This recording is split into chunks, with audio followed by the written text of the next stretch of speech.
आज हम क्लास करते हैं 15 नवंबर 2021 की। जो पहली न्यूज़ है वो न्यूज़ है एक आयोग के बारे में जिसका नाम है अंतर्राष्ट्रीय विधि आयोग, इंटरनेशनल लॉ कमीशन। इस संस्था के अभी एक सदस्य बने हैं भारतीय, जिनका नाम है प्रोफेसर विमल पटेल। और ये जो चुनाव था, ये चुनाव जो है वो काफ़ी कड़ा चुनाव था, जिसके अंदर कई दूसरे देशों के प्रतिनिधि मैदान में थे, लेकिन भारतीय जो कूटनीति थी या इंडियन जो डिप्लोमेसी थी वो आखिर में सफल रही और हम चीन और अन्य देशों के प्रतिनिधियों को इस पद के लिए हराने में सफल रहे। इनका नाम जैसे विमल पटेल हैं, इनका मैंने फ़ोटो भी दे दिया। अब थोड़ा इनके ये देख लेते हैं। ये जो मुकाबला था इसके अंदर 5 साल के लिए चुना जाता है। अभी इस संस्था का आयोग का काम क्या है वो भी हम देखेंगे, जैसे कि नाम भी सजेस्ट करता है, वो काफ़ी चीज़ें तो क्लियर हैं, लेकिन अगली स्लाइड में मैंने दे रखा। इन्हें 5 वर्ष के लिए कार्यकाल के लिए चुना गया है और इनका कार्यकाल शुरू होगा अगले साल, यानी कि 1 जनवरी 2023 में। 2023 से लेकर अगले 5 वर्षों तक के लिए ये इस पद के पर बने रहेंगे। और यहाँ मैंने एक पॉइंट और दे रखा है कि जो यूनाइटेड नेशन है, संयुक्त राष्ट्र है, उसके अंदर प्रत्येक देश का एक परमानेंट रिप्रेजेंटेटिव होता है जिसे कहते हैं स्थायी प्रतिनिधि। और वो भारत का कौन है इसमें? TS तिरुमूर्ति। ये मैंने जानबूझ के दिया है। हालांकि घोषणा तो इन्होंने ही कही है और इन्होंने सभी सदस्य देशों का धन्यवाद दिया है जिन्होंने विमल पटेल की उम्मीदवारी को समर्थन प्रदान किया था। तो 193 सदस्य हैं यूनाइटेड नेशन के, संयुक्त राष्ट्र के, जिसमें 160 से ज़्यादा सदस्यों ने भारतीय उम्मीदवार के समर्थन में मतदान किया था। अगला जो है इसका कार्य क्या है, तो इसके कार्य के बारे में देखिए। इसका कार्य क्या है? तो इसका कार्य जो है अंतर्राष्ट्रीय कानून को विकसित करना। इसका मतलब क्या हो गया? देखो, जैसे हमारे यहाँ पर आज की तारीख में बहुत सारी विदेशी कंपनियां हैं जो भारत में कार्य करने आती है, भारत में पैसा लगाती हैं या इन्वेस्टमेंट करती हैं। तो ऐसे संबंध में जब पूरी दुनिया का ग्लोबलाइजेशन हो रहा है, दुनिया एक ग्लोबल विलेज या वैश्विक गांव के रूप में परिवर्तित हो रही है, तो जाहिर बात है जब पूरी दुनिया के लोग एक दूसरे के यहाँ पर आना जाना करेंगे तो हम चाहेंगे कि एक ऐसा रूल बने, एक ऐसे कानून बने जो सर्वव्यापी हो, यानी कि यूनिवर्सल हो। तो इसका प्रयास क्या है? इसका प्रयास यही है कि पूरी दुनिया के अंदर जो कानूनी व्यवस्था है उसे एक समान किया जा सके। फिर यहाँ पर हो गया इसकी विशेषज्ञता क्या है, कितने सदस्य बनते हैं? तो भाई इसके टोटल जो मेंबर होते हैं 34 मेंबर होते हैं, जिन्हें यूनाइटेड नेशन की UNGA, यूनाइटेड नेशंस की जो संस्था है उसके जो जनरल असेंबली है, जनरल असेंबली जो है UNGA लिखा हुआ है। इसका मतलब हो गया कि जितने सदस्य हैं उनकी जो सालाना बैठक होती है सितंबर में न्यूयॉर्क में, उसी को UNGA कहते हैं। और उसी के अंतर्गत ही सभी देश के राष्ट्र प्रमुख जो हैं या जो हेड ऑफ द स्टेट हैं वो सारे के सारे न्यूयॉर्क में इकट्ठा होते हैं, तो उसे UNGA कहते हैं। यानी कि टोटल 193 मेंबर जब बैठक करते हैं तो उसी को कहते हैं UNGA। तो इन्हीं के द्वारा चुनाव किया जाता है, किनका? इसके विधि आयोग के सदस्यों का। इसका गठन कब हुआ था? तो जिस वर्ष भारत को स्वतंत्रता प्राप्त हुई थी उसी साल जो है UNGA के द्वारा इसका गठन किया गया था। अगली जो न्यूज़ है, ये न्यूज़ है कि कुछ समय पहले मैंने आपको बताया था कि जो विभिन्न खेल पुरस्कार हैं वो प्रदान किए गए नवंबर महीने के अंदर। आमतौर पर तो ये प्रदान किए जाते हैं जब भारत का खेल दिवस होता है, लेकिन क्योंकि कोविड के चलते हुए सारी व्यवस्था जो है वो ठीक अपने का जो समय अनुरूप नहीं चल रही, तो इसीलिए नवंबर महीने के अंदर ही हमने देखा पद्मश्री, पद्म विभूषण और अन्य पुरस्कार जो सम्मान के हैं वो दिए गए और खेल पुरस्कार भी प्रदान किए गए। इसमें बहुत सारी श्रेणी है, कैटेगरी है जिसमें ये खेल पुरस्कार दिए जाते हैं, लेकिन एग्ज़ाम के हिसाब से सबसे इम्पॉर्टेंट जो है वो होते हैं खेल रत्न पुरस्कार, जिन्हें कहते हैं मेजर ध्यानचंद खेल रत्न पुरस्कार। भारत के अंदर जो सबसे बड़ा स्पोर्ट्स का पुरस्कार होता है वो कहलाता है मेजर ध्यानचंद खेल पुरस्कार। इससे पहले जो है इससे पहले इसको नाम दिया जाता था राजीव गांधी खेल रत्न पुरस्कार, लेकिन अभी सरकार ने घोषणा करी है कि इसका नाम बदलकर जो है वो कर दिया जाएगा मेजर ध्यानचंद खेल रत्न पुरस्कार। तो ये पहली बार 12 खिलाड़ियों को प्रदान किया गया है। तो ये ध्यान रखने हैं 12 के 12 खिलाड़ियों के नाम। जैसे यहाँ पर नीरज चोपड़ा, ये सभी जानते हैं। नीरज चोपड़ा वो भारतीय है जिन्होंने पहली बार एथलेटिक्स के अंदर पदक जीता है। किसी भी भारतीय खिलाड़ी ने इससे पहले एथलेटिक्स की जो इवेंट है, स्पर्धा है, उसमें अवार्ड नहीं जीता था। तो इन्होंने ये अवार्ड जीता था, इसलिए इनको चुना गया। रवि दहिया, ये कुश्ती में है, ये इधर की तरफ आनी थी ये पॉइंट, जैसे इधर आ गया। तो रवि दहिया तो आप जानते ही हो कि फाइनल के अंदर इन्होंने मुकाबला लड़ा विश्व चैंपियन के साथ जो रूस के थे। तो ये आखिरी में मुकाबला हार अवश्य गए, लेकिन ये उपलब्धि भी कम नहीं है कि इन्होंने रजत पदक जीता, यानी कि सिल्वर मेडल जीता था कुश्ती में। इसके अलावा श्रीजेश का नाम आता है, और ये लवलीना बोर्गोहेन, ये तो पहली असम की खिलाड़ी है जिन्हें पदक मिला है ओलंपिक के अंदर। इसके अलावा सुनील छेत्री के बारे में जो पॉइंट है ये दे रखा है। सुनील छेत्री जो है ये भारतीय फुटबॉल क्रिकेट टीम के कप्तान भी है, और बहुत सारे रिकॉर्ड इनके नाम आपने देखा हो कि जहाँ पर लियोनेल मेसी और क्रिस्टियानो रोनाल्डो है, यानी कि अंतर्राष्ट्रीय फुटबॉल प्रतियोगिताओं के अंदर सबसे ज़्यादा गोल करने का जो रिकॉर्ड है दुनिया में, उनमें ये भी शामिल हैं। दुनिया के जो पहले 3 खिलाड़ी हैं उनके अंदर सुनील छेत्री का नाम भी आता है। तो भारत के बड़े विख्यात फुटबॉल खिलाड़ी हैं, और ये पहले फुटबॉल खिलाड़ी बने हैं जिनको मेजर ध्यानचंद खेल रत्न पुरस्कार दिया गया। ये जो पुरस्कार हैं खेल रत्न पुरस्कार के नाम से जो जाने जाते हैं, जिन्हें पहले राजीव गांधी कहलाता था खेल रत्न पुरस्कार, इनकी शुरुआत कब हुई थी? 1991 और 92 के लिए 1992 में पुरस्कार दिए गए थे। तो 1992 से लेकर और 2021 तक ये पहले फुटबॉल खिलाड़ी हैं जिन्हें इन पुरस्कारों के लिए चुना गया, इसीलिए मैंने इनका फोटो भी दे रखा है। अब जो पुरस्कार राशि है वो भी काफ़ी ज़्यादा बढ़ा दी गई है, यानी कि 25 लाख रुपए जो है प्रत्येक खिलाड़ी को प्रदान किए जाते हैं। इसके अलावा कई सारे और खिलाड़ी हैं, जिसमें मिताली राज का नाम, तो क्योंकि भारत में क्रिकेट बहुत ही ज़्यादा पसंद किया जाता है इसीलिए ज़्यादातर को इनका नाम पता होगा। ये भारतीय क्रिकेट टीम की कप्तान रही हैं और लंबे समय से भारतीय क्रिकेट को सेवाएं प्रदान कर रही हैं। प्रमोद भगत जो है ये बैडमिंटन, ये जो पैरा ओलंपिक हुए थे, दिव्यांगों का ओलंपिक था, उसमें इन्होंने पदक जीता था। इसके अलावा सुमित अंतिल, ये भी पैरा एथलीट है, यानी कि दिव्यांगों का जो ओलंपिक था उसमें इन्होंने भाला फेंक में गोल्ड मेडल जीता था। अवनी लेखरा निशानेबाज है, ये भी पैरा ओलंपिक में है, यानी कि दिव्यांग की श्रेणी में आती है। कृष्ण नागर जो है ये भी किस में आते हैं? ये भी इसी श्रेणी में आते हैं जो दिव्यांगों का है, पैरा ओलंपिक है। मनीष नरवाल, और ये हो गए, यहाँ पर आ गया इनका नाम, ये है मनप्रीत सिंह, जो हॉकी टीम के हमारे यहाँ इस बार बहुत अच्छा प्रदर्शन करा, कांस्य पदक जीता।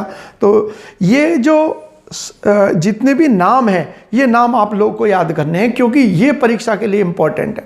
इसके अलावा अन्य भी कई सारे पुरस्कार दिए गए। मैं इधर हट जाता हूँ ताकि, क्योंकि मैंने सारी चीज़ें जो हैं इधर की तरफ प्रोवाइड कर रही है। खैर उधर कर देता हूँ थोड़ा सा, जितना ये हो पाएगा मुझसे। देखो ये मैंने क्या नाम दे रखा है, यहाँ 2-1 चीज़ें मैं इसके अंदर आपको बताऊँगा।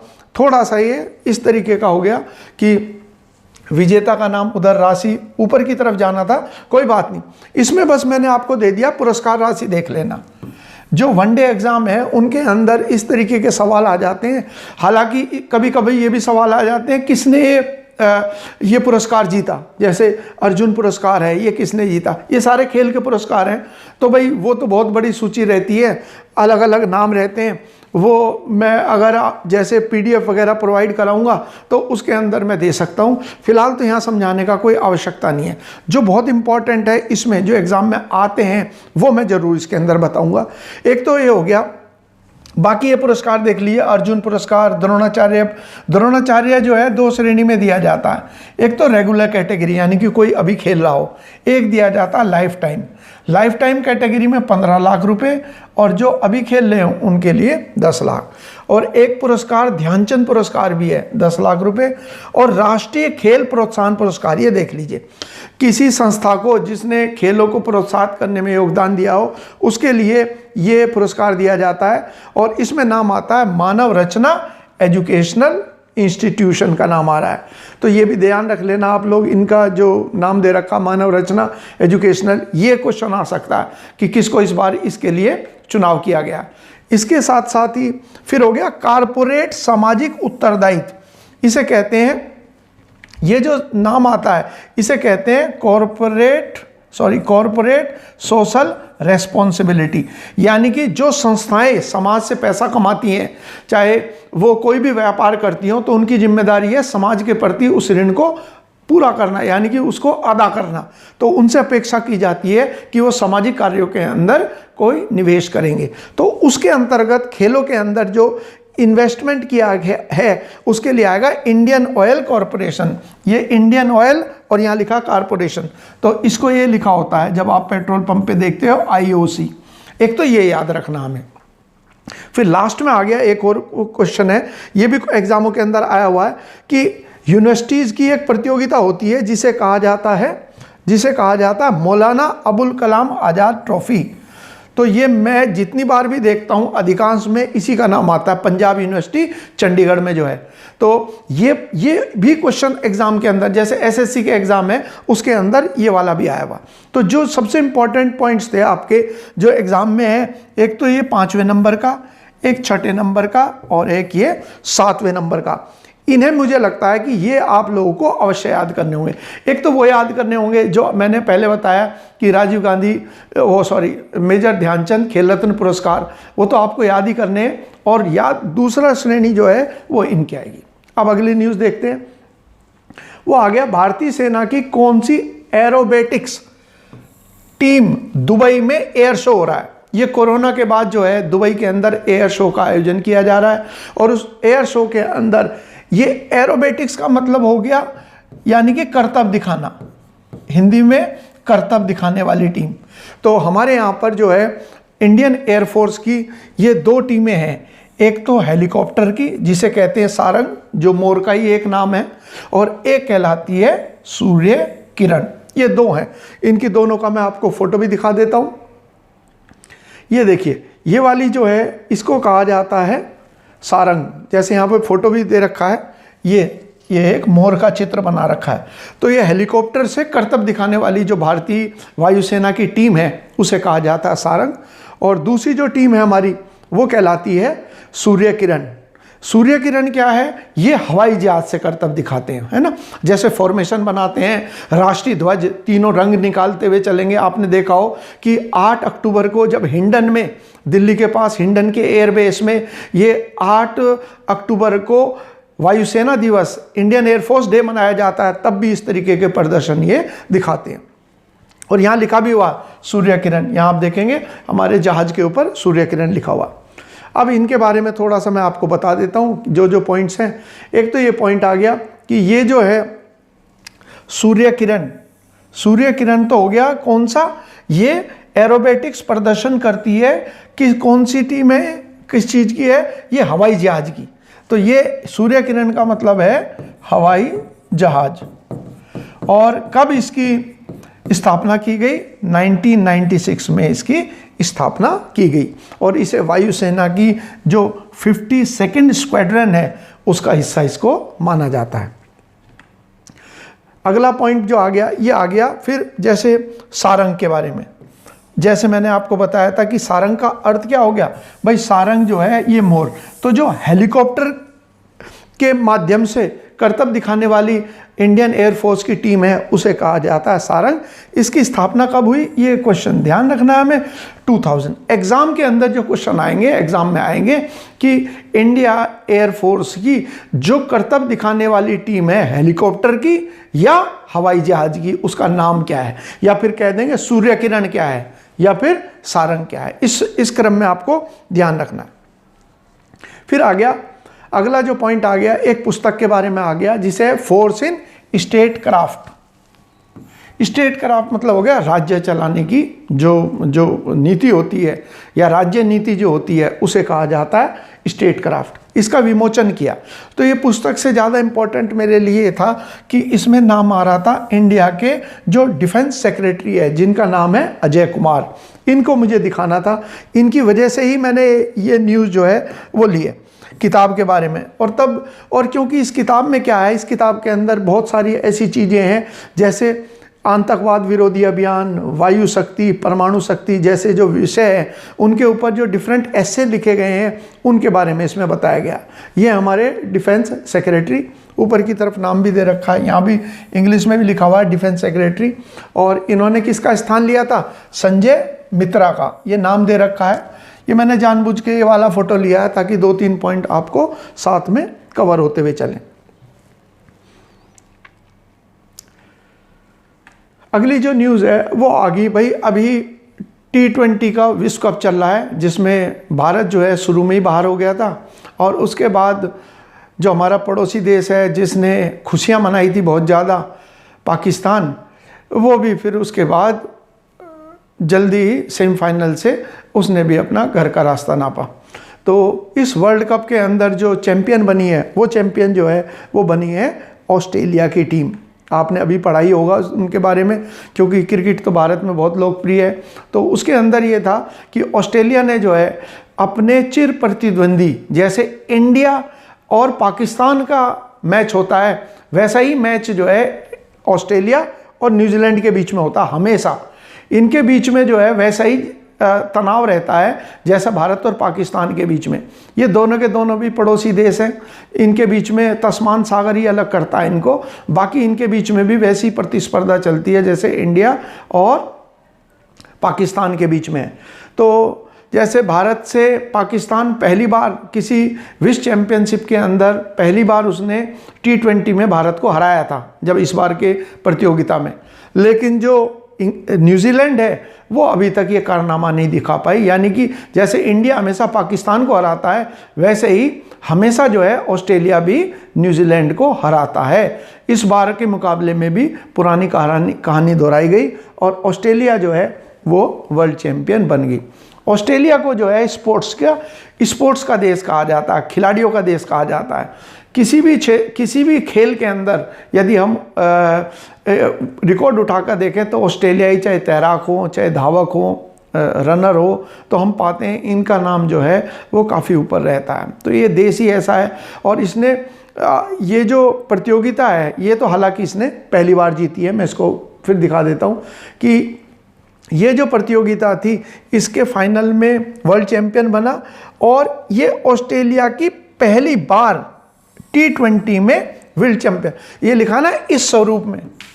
यदि हम वनडे फॉर्मेट की बात करें जो एक दिवसीय मैच होते हैं उसमें तो आप देखते होंगे हमेशा जो है वो ऑस्ट्रेलिया का ही नाम आता है। ऑस्ट्रेलिया ने 5 बार जीता हुआ वो वर्ल्ड कप, लेकिन T20 की जहाँ तक बात है उसमें अभी ऑस्ट्रेलिया ने पहली बार जीत हासिल करी है। और ये जो T20 है इसको 2 बार जीतने वाली अकेली टीम जो है वो है वेस्ट इंडीज़। ये भी ध्यान रखना। आगे मैंने बता दिया ये जो वर्ल्ड कप है T20 का ये कहाँ आयोजित किया गया, तो UAE। मैंने कई बार आपको बता रखा है कि संयुक्त अरब अमीरात जो है वो कहाँ पर स्थित है, जहाँ ये जो दुबई, शारजाह, अबू धाबी ये सारे के सारे जो है UAE के नाम से जाने जाते हैं। तो यहाँ पर हुआ। और प्लेयर ऑफ द टूर्नामेंट देखना है तो ये तो आपने देखा ही होगा, डेविड वार्नर बढ़िया तरीके से पिटाई करता है सब बॉलरों की। किसी भी स्वरूप हो, कोई सा भी फॉर्मेट हो क्रिकेट का, ये तो धुआंधार बल्लेबाजी करता है। और इस बार डेविड वार्नर का बल्ला जो है खूब चला जिसकी वजह से ऑस्ट्रेलिया ने ज़बरदस्त प्रदर्शन करा। हालांकि जब प्रतियोगिता शुरू होने से पहले वार्म अप मैच थे तो भारत ने ऑस्ट्रेलिया को हरा दिया था, लेकिन जब प्रतियोगिता शुरू हुई तो उसके बाद तो ऑस्ट्रेलिया जो है वो ज़बरदस्त प्रदर्शन करा। और मैन ऑफ द मैच कौन रहा फाइनल के अंदर, तो वो भी ध्यान रख लेना, ऐसा कोई सवाल आने लगे तो मिशेल मार्श जो ऑस्ट्रेलिया के हैं उन्हीं को। और साथ में ये पॉइंट दे दिया ऑस्ट्रेलिया इससे पहले 5 ODI वर्ल्ड कप जीत चुकी है। ये जो विश्व कप होते हैं आमतौर पर देखिए हम तो इन्हीं के इन्हीं को देखते हुए आए हैं। लेकिन अब T20 भी क्योंकि शुरू हो गया, तो वो फॉर्मेट में तो ऑस्ट्रेलिया की पहली जीत थी, लेकिन जो ये वाली थी ODI जिसको कहते हैं, वो ऑस्ट्रेलिया ने काफ़ी बार, यानी कि 5 बार इसने, सबसे ज़्यादा बार इसी ने जीता हुआ है। इसके बाद आ गया भाई अगला जो है, ये तो आप इसके बारे में तो सुन ही रहे होंगे, अभी नाम आया था कि S-400। तो ये पॉइंट जो है ये आ गया कि भारत ने हाल ही में किस देश से प्राप्त करी है ये वाली प्रणाली, S-400 एयर डिफेंस सिस्टम, वायु सुरक्षा प्रणाली। यहाँ मैंने अपने इस प्रिय देश का झंडा दिखा रखा है, ये रशिया का। मैं रशिया को हमेशा जब भी नाम लेता हूँ तो उसको प्रिय देश, मित्र देश इसलिए कहता हूँ क्योंकि मैंने लगभग 6 वर्ष जो है वो रूस में बिताए हैं। अपनी जो मेरी इंजीनियरिंग की पढ़ाई है वो मैंने रशिया में ही पूरी करी थी। तो वहाँ पर जो लोगों का भारतीयों के प्रति नज़रिया है वो इतना दोस्ताना, इतना मित्रवत है कि वहाँ जाकर किसी भारतीय को ये नहीं लगेगा कि वो अपने घर से दूर आ गया है। ये इतना प्यार भारतीयों को करते हैं। और टेक्नोलॉजी के मामले में ख़ास तौर से स्पेस टेक्नोलॉजी और डिफेंस टेक्नोलॉजी, रक्षा और अंतरिक्ष की जो इनकी तकनीक है वो इतनी ज़बरदस्त है कि वहाँ पर जो इंस्टीट्यूट है, एरोनॉटिक इंस्टीट्यूट मॉस्को में, मेरे कई मित्र जो हैं वहाँ पर पढ़ते थे, तो उनका जो एक्सपेरिमेंट होता था वो एक जहाज़ ही वहाँ पर रखा हुआ था लैब में। उस जहाज़ में ही पुर्जे दिखाकर उन बच्चों को, इंजीनियरों को ट्रेनिंग दी जाती थी। तो हर मायने में टेक्नोलॉजी के मामले में ये देश जो है ज़बरदस्त है। और ये आज से नहीं, जब से सोवियत संघ था तब, यानी कि USSR के नाम से जब से जाना जाता, तब से अपनी इसने धाक जमाई हुई है। और भारत की तो जब कभी भी भारत को ज़रूरत पड़ी, और कोई भी दुनिया में देश अगर नहीं है तो रूस जो है वो था जो हमेशा भारत के साथ कंधे से कंधा मिलाकर खड़ा रहा। इसी कारण से मैं इसके प्रति जो है हमेशा मित्रवत व्यवहार रखता हूँ। अगला जो पॉइंट है वो आ गया, ये हमने कहाँ से लिया? रूस से लिया। अब क्या फ़ायदा है इसका? देखो, हमारे पड़ोस में बैठा हुआ है चीन। पाकिस्तान तो हमारा ऐसा दुश्मन है कि जो केवल गुर्राता रहता है, जैसे कि कोई भी कुत्ता है वो भौंकता रहेगा। लेकिन जो चीन है, क्योंकि चीन के लोग क्या हैं, एक तो ख़ास बात है कि इनके चेहरे से आपको ये नहीं पता चलेगा इसे गुस्सा आ रहा है या ये लड़ना चाह रहा है। ये भी मैं अनुभव के आधार पर कर रहा हूँ कि हॉस्टल में हमारे साथ चीनी मूल के या चीन के भी स्टूडेंट्स पढ़ते थे। उनका कभी ये पता नहीं चलता था कि आज इनके मन में क्या है। भारतीय, पाकिस्तानी, सीरिया, जॉर्डन, इन सब के जो लोग हैं या लड़के थे, उनका तो पता चल जाता था भाई ये इस टाइम पर क्या सोच रहा है या क्या भाव मन में आ रहे हैं। लेकिन जो चाइनीज़ है, इनका चेहरा तो बिल्कुल पीला और सपाट रहता है, इनका कभी पता नहीं चलता। तो ये बहुत ही खतरनाक दुश्मन है। और देश बहुत बड़ा है और पैसा बहुत ज़्यादा है। तो आज हमारी जो मेन जो हमारी सुरक्षा है हमें चीन से करनी है। तो उसी को देखते हुए हमने ये प्रणाली ली है। इस प्रणाली की खास बात क्या है? ये दुनिया की बेस्ट प्रणाली है। आज दुनिया के अंदर इसके जैसा डिफेंस सिस्टम कोई नहीं है। और दूसरी सबसे अच्छी बात है, ये केवल सुरक्षा प्रणाली है, यानी कि हमला नहीं करेगा। लेकिन अगर भारत की तरफ कोई चीज़ हमले के तौर पर छोड़ी जाती है, चाहे मिसाइल हो, चाहे कोई जहाज हो, उसे भारत आने से पहले वो 400 किलोमीटर की दूरी पर ही नष्ट करने की क्षमता रखता है। तो और इसका जो रडार सिस्टम है, इसकी जो हिटिंग पावर है, यानी कि हिट करने की क्षमता है, वो आश्चर्यजनक है। पूरी दुनिया के अंदर फिलहाल इसका कोई विकल्प नहीं है। तो भारत ने जब ये प्रणाली खरीदी है, और कई बिलियन डॉलर की खरीदी है, 5 बिलियन से ज़्यादा है, और 1 बिलियन जो है 100 करोड़ के बराबर होता है। तो बहुत ज़्यादा धनराशि भारत इस पर खर्च कर रहा है। लेकिन इसकी वजह से ये है कि जब LAC पर, चीन से लगती हुई सीमा पर हम इसे तैनात करेंगे, तो चीन से आने वाला जो खतरा है उसे काफ़ी हद तक हम कम कर देंगे। क्योंकि बहुत सारे झगड़े तो इसलिए टल जाते हैं जब वो दूसरा देखता है कि भाई ये भी मजबूत है, ये भी हमसे भिड़ सकता है। तो इस दृष्टि से ये हमारी सुरक्षा के लिए एक बेहतरीन विकल्प है। हालांकि इसमें कई विवाद है कि अमेरिका का विरोध है, वो भी मैं समझाऊंगा। तो पहले तो देख लीजिए ये है क्या। ये जो प्रणाली है ये जमीन से हवा में मार करने की, और एक साथ 36 टारगेट को ये हिट कर सकती है। यानी कि भारत की तरफ यदि एक साथ 36 मिसाइलें कोई कोई छोड़ने का दुस्साहस करता है तो ऐसी स्थिति में ये उनको नष्ट कर देगा हवा में। कितनी दूरी पर? 400 किलोमीटर। ये किसी भी संभावित हमले का पता पहले से ही लगा लेता है। ये कैसे लगाएगा? पहले से ही पता कैसे लगाएगा? क्योंकि इसका जो रडार सिस्टम है, यहाँ दे रखा है रडार, ये 600 किलोमीटर की दूरी से ही किसी आने वाली चीज के बारे में पता लगाने की क्षमता रखता है। इसीलिए संभावित खतरे का पहले ही पता लग जाएगा। और जब खतरे का पता चल गया तो ये क्या करेगा? ये क्रूज मिसाइल या कोई सी भी मिसाइल है उसे 400 किलोमीटर पहले ही हवा में ही नष्ट कर सकता है। कोई सी भी मिसाइल हो, जिसमें लिखा चाहे परमाणु मिसाइल ही क्यों ना हो, उसको भी ये पहले भारत की तरफ आने वाली कोई भी मिसाइल जो है उसको वो आने से पहले ही नष्ट कर देगा। ये इसकी सबसे बड़ी जो खास बात है, वो इसकी सबसे बड़ी खास बात कहलाती है। इसके बाद जो है अमेरिका के साथ में क्या तनाव है? क्यों अमेरिका से हमें, या ऐसा कहा जा रहा है कि अमेरिका जो है भारत पर पाबंदी लगा सकता है। देखो, ऐसा है कि अमेरिका ने क्या है, अमेरिका का एक कानून है जिसको कहते हैं काटसा। काटसा का मतलब हो गया countering American adversaries through sanction act. यानी कि अमेरिका ने कहा है कि 3 देश हैं, कौन कौन से? नॉर्थ कोरिया, ईरान और रशिया। यदि कोई इनके साथ में इनसे कोई हथियार खरीदता है तो अमेरिका को, राष्ट्रपति को अधिकार है कि वो इन खरीदने वाले देशों के ऊपर पाबंदी लगाए। कैसी पाबंदी? हो सकता है वो ये कहे कि इनके साथ हम कोई भी रक्षा समझौता नहीं करेंगे, डिफेंस कोई से भी एग्रीमेंट नहीं करेंगे। मान लिए उसने कुछ हथियार किसी को दे रखे हैं, भारत ने हेलीकॉप्टर खरीदे हैं अपाचे, ये कहने लगे हम पुर्जे जो हैं, कल पुर्जे खराब होने पर इनकी सर्विसिंग आदि की जो हम पार्ट्स हैं वो प्रोवाइड नहीं करेंगे। इस तरीके की कोई भी पाबंदी वो लगा सकता है। तो इसीलिए ये जो इस तरीके की आशंका भी जताई जा रही है कि अमेरिका जो है भारत पर पाबंदी लगा सकता है, क्योंकि उसका कानून जो काटसा है वो ऐसा है। लेकिन अमेरिका में भी राष्ट्रपति को ये मालूम है कि अगर चीन का मुकाबला करना है हिंद महासागर और ख़ास तौर से पैसिफिक ओशियन में, प्रशांत महासागर में, तो भारत के अलावा कोई विकल्प उसके पास नहीं है। तो थोड़ी सी भी उम्मीद नहीं है कि अमेरिका जो है इस काटसा के अनुसार भारत पर पाबंदी लगाएगा। संभवतः कोई रास्ता जो है वो ऐसा निकालेगा जिसमें भारत पर कोई पाबंदी नहीं लगाई जाएगी। ये है थोड़ा बहुत जो आशंका है लोगों को, वो ये।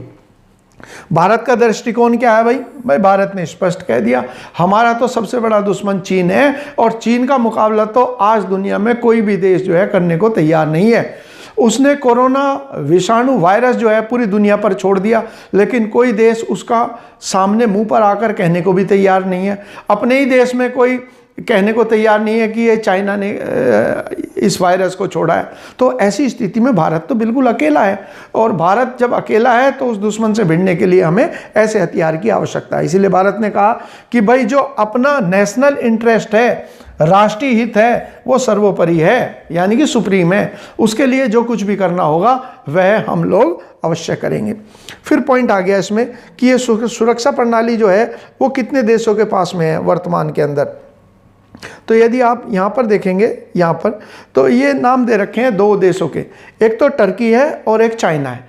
चाइना जो है पहला देश है जिसने रशिया से S-400 डिफेंस सिस्टम खरीदा था, और इसके अलावा टर्की है जिसने खरीदा। तो अब भारत चौथा देश बन जाएगा। रूस तो है ही, रशिया, फिर हो गया टर्की और चाइना, और अगले हो गए वो भारत। अगला जो पॉइंट है हमारा वो आ गया, राष्ट्रपति ने हाल ही में एक अध्यादेश जारी करा है, इसे कहते हैं ऑर्डिनेंस। ऑर्डिनेंस का मतलब क्या होता है भाई? ऑर्डिनेंस या अध्यादेश जो है हमारे राष्ट्रपति को एक अनुच्छेद है जिसे कहते हैं आर्टिकल 123। अनुच्छेद 123 के तहत भारत के राष्ट्रपति को ये अधिकार है कि जब संसद सत्र में ना हो, संसद का सेशन ना चल रहा हो, ऐसी स्थिति में यदि कोई कानून बनाने की आवश्यकता है तो प्रधानमंत्री की सलाह पर या कैबिनेट की सिफारिश पर वो किसी भी अध्यादेश को जारी कर सकते हैं। उसकी वही ताकत होगी जो ताकत एक सामान्य कानून की होती है जो पार्लियामेंट से पास होता है। बस शर्त इसके साथ ये होती है ऑर्डिनेंस की कि जब भी पार्लियामेंट की पुनर्बैठक होगी उसके 6 हफ्ते के भीतर वह अध्यादेश कानून बन जाना चाहिए, यानी कि वो बिल या विधेयक के रूप में प्रेजेंट किया जाए संसद में और वो पास हो, तब तो ये अध्यादेश आगे लागू रह सकता है यदि ये कानून बन गया, नहीं तो स्वयं में अध्यादेश निरस्त हो जाएगा। तो क्योंकि इस टाइम पार्लियामेंट सेशन में नहीं चल रही तो सरकार ने एक फैसला किया है कि 2 हमारी जांच एजेंसी हैं। 2 जांच एजेंसी कौन कौन सी हैं? एक तो कहलाती है सीबीआई, यहाँ लिखा हुआ है सीबीआई, और एक कहलाती है प्रवर्तन निदेशालय, इसे कहते हैं एनफोर्समेंट डायरेक्टरेट। इन दोनों के नाम जो है आजकल हम खूब सुनते हैं। तो ये क्या है, ये दोनों की दोनों संस्थाएं क्या है, इनका कार्य क्षेत्र अलग अलग है, यानी कि एरिया ऑफ इन्फ्लुएंस अलग है, वो मैं बताऊंगा इसके अंदर। तो यहाँ पर जो न्यूज़ है फिलहाल इस स्लाइड के अंदर, वो न्यूज़ क्या है? वो न्यूज़ ये है, ये न्यूज़ जो है वो ये है कि अध्यादेश में क्या किया गया है कि इनके जो मुखिया हैं, जिनको डायरेक्टर कहते हैं, वो जो डायरेक्टर हैं उनके कार्यकाल को 2 साल से बढ़ाकर अब ये कर दिया गया कि इनका कार्यकाल जो है 2 साल से बढ़ाकर 5 साल तक किया जा सकता है। ठीक हो गया? यानी कि 2 साल का तो नॉर्मल कार्यकाल होता है। अब जो एनफोर्समेंट डायरेक्टरेट के निदेशक थे जो अभी भी हैं, जिनका नाम है संजय मिश्रा, तो उनको जो है उनके 1 साल के उनके कार्यकाल को 1 साल के लिए बढ़ा दिया गया था, यानी कि 2 की जगह 3 कर दिया गया। तो ये मामला जो है सुप्रीम कोर्ट में भी गया। उस दौरान कुछ कानूनी अड़चने भी आए, तो उसे दूर करने के लिए सरकार ने फैसला किया है कि भाई सामान्य कार्यकाल तो 2 साल का होगा, लेकिन अगर सरकार चाहे तो 1-1 साल करके उनके कार्यकाल को 3 साल और बढ़ाया जा सकता है। इसीलिए ये कार्यकाल कितना हो सकता है? 5 साल का। तो ये लिखा है दोनों निदेशकों का कार्यकाल पहले 2 साल के लिए होगा, शुरुआत में तो 2 ही साल होगा जो वर्तमान के अंदर भी है। उसके बाद 1 साल के लिए 3 बार उनके कार्यकाल को बढ़ाया जा सकता है। ये इसके अंदर प्रावधान किया गया। अब आ गया अगला पॉइंट हमारा कि इसकी जो जांच एजेंसी है उसके एनफोर्समेंट डायरेक्टरेट का काम क्या है। तो यहाँ पर आप देखिए ये किसके अंडर में काम करती है? यह है वित्त मंत्रालय, यानी कि कौन सा? फाइनेंस मिनिस्ट्री के अंडर में काम करती है। सीबीआई किसके? होम मिनिस्टर के अंडर में काम करती है। तो दोनों के बीच में ये मेन अंतर है। तो राजस्व विभाग के अधीन काम करती है। तो इसका मतलब है किस प्रकार की जांच करेगी ये वो जांच करेगी जो आर्थिक मामलों से जुड़ी होंगी, जैसे किसी ने विदेशी मुद्रा को इकट्ठा करा हो, विदेशी मुद्रा का लेन देन करता हो, ऐसे मामलों में ये जांच करती है। जैसे संपत्ति का, विदेशी संपत्ति, खास तौर से विदेशी संपत्ति, इसके लिए कानून कौन सा है भारत सरकार में? इसके ये कहलाता है फेमा, जो 1999 में आया। इसको कहते हैं FEMA, foreign exchange management act. इसके अंतर्गत क्या है, अगर किसी के पास में विदेशी मुद्रा मिलती है, फॉरेन एक्सचेंज मिलता है और उसका कोई जवाब नहीं है उसके पास, तो ऐसे में उसकी जो कानूनी कार्रवाई है उस पर, वो फेमा के अंतर्गत होगी। तो ऐसे मामले जो है संभालता है। धन शोधन जिसे कहते हैं मनी लॉन्ड्रिंग, इसके लिए भी। तो ऐसे मामलों में जांच जो है एनफोर्समेंट डायरेक्टरेट के द्वारा की जाती है। स्थापना कब हुई? 1956 के अंदर। और इसके हेडक्वार्टर कहाँ पर है? जाहिर बात है 4 तो इंडिया के मेट्रो शहर हैं। कौन कौन से? दिल्ली, मुंबई, चेन्नई और कोलकाता। तो चारों और प्लस चंडीगढ़, एक एक्स्ट्रा जो है वो चंडीगढ़ है। ठीक है। और वर्तमान में इसके निदेशक कौन है? तो यहाँ नाम दे रखा है संजय मिश्रा। अब इनको मैं दिखा भी देता हूँ। इनका ही कार्यकाल है, जो मैंने कहा इनके कार्यकाल में 1 वर्ष की वृद्धि की गई थी। तो संभवतः इनके कार्यकाल को अब फिर आगे भी बढ़ा दिया जाएगा, क्योंकि अध्यादेश तो अब पारित हो गया। अगला जो है वो आ गया इसके बाद आ गया सीबीआई। सीबीआई के जो डायरेक्टर हैं वर्तमान के अंदर वो कौन है? जैसे मैंने यहाँ फोटो भी दे रखा है, और इनका नाम जो है वो दे रखा है सुबोध कुमार जायसवाल। ये वर्तमान के अंदर सीबीआई के डायरेक्टर या निदेशक कहलाते हैं। और ज़्यादातर तो जैसे मैंने कहा इन पदों के ऊपर कौन होते हैं, हमारे जो IPS अधिकारी हैं वही इस पद के ऊपर या इस पद को धारण करते हैं।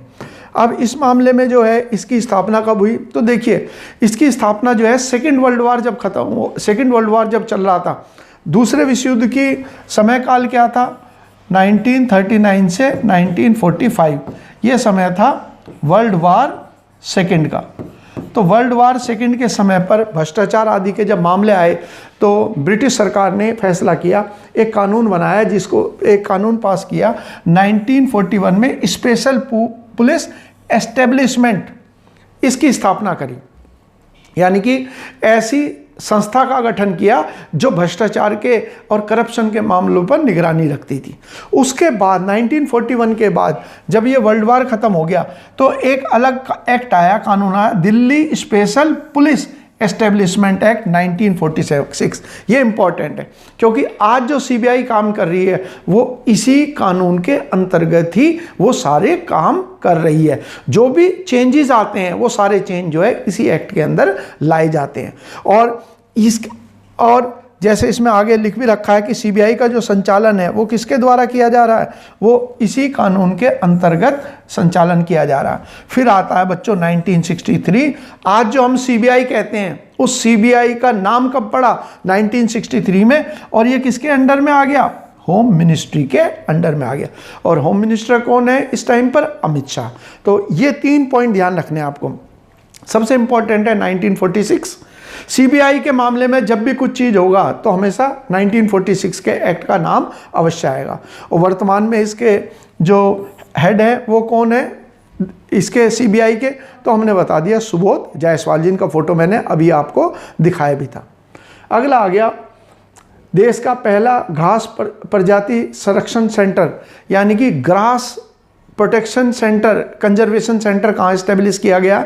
तो घास क्या है, जैसे बांस है तो बांस भी एक प्रकार का घास है। तो इन घासों के बारे में कहा गया कि एक तो ये इलाज के लिए इस्तेमाल किया जाए, कैंसर जैसे रोग के लिए भी इन धूप घास का इस्तेमाल किया जाता है, उसके रस को पिया जाता है, और कई सारी बीमारियों के इलाज के लिए।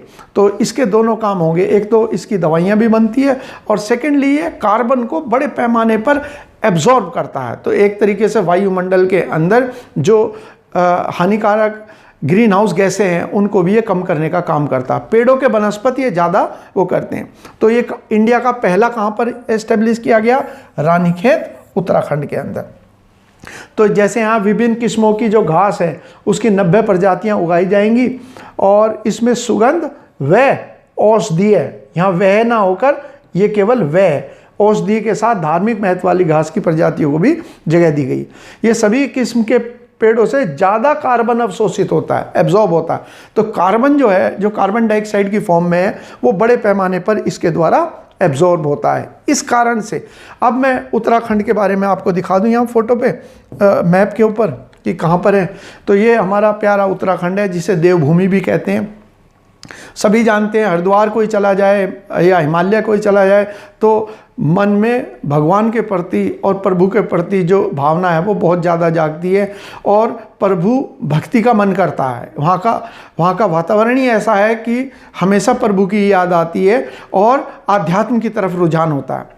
कई सारे अभी इनाम मैं आपको कल कराऊंगा, कई सारे पुरस्कार जो है हाल ही के दौरान मिले, जैसे आध्यात्मिक क्षेत्र के अंदर राष्ट्रीय पुरस्कार वो भी उत्तराखंड को मिला। तो उत्तराखंड के अंदर ये जो रानीखेत है ये कहाँ पर पड़ता है, मैंने यहाँ पर दिखा रखा है।